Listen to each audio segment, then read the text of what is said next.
আসসালামু আলাইকুম প্রিয় দর্শক শ্রোতা।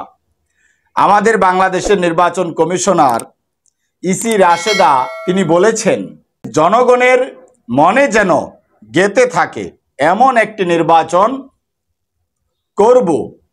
এই উপজেলা নির্বাচনকে কেন্দ্র করে তিনি এই বক্তব্য দিয়েছেন।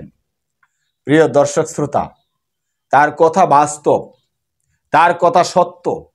তিনি যে 7 জানুয়ারি নির্বাচন তারা করেছিলেন, 7 জানুয়ারির মধ্য দিয়ে একটি নির্বাচনের মধ্য দিয়ে বাংলাদেশের মানুষ একটা সরকার পেয়েছে যারা রাষ্ট্র চালাচ্ছে। এই নির্বাচনটাও 7 জানুয়ারির নির্বাচনটাও কিন্তু দেশের মানুষের মনে গেঁথে রয়েছে। কেউ ভুলবে না এই নির্বাচনকে। এই নির্বাচনটা এমন সুষ্ঠু হয়েছে, এমন গ্রহণযোগ্য হয়েছে, যার কারণে মানুষের অন্তরে এই নির্বাচনটাও গেঁথে রয়েছে। সম্মানিত দর্শক, এই উপজেলা নির্বাচনও মানুষের অন্তরে গেঁথে থাকবে।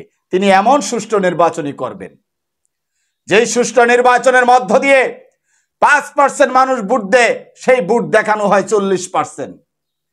অথচ কেন্দ্রে কোনো লাইন নাই, কেন্দ্রে কোনো ভোটার নাই, এই 40% ভোট আসলো কিভাবে?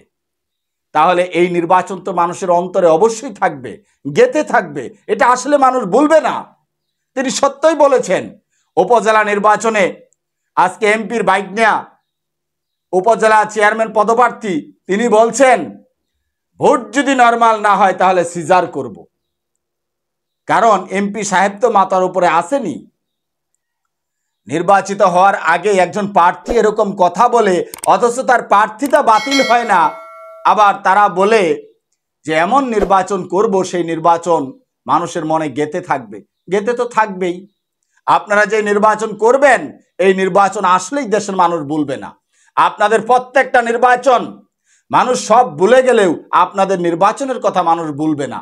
কারণ এই নির্বাচনগুলো মানুষের অন্তরে থেকে যাবে। আপনারা কেমন নির্বাচন জাতিকে উপহার দিচ্ছেন। সম্মানিত দর্শক, বিষয়টি আপনারা কি মনে করেন? কমেন্ট বক্সে জানাবেন। ভালো থাকবেন। আসসালামু আলাইকুম ওয়া রাহমাতুল্লাহ।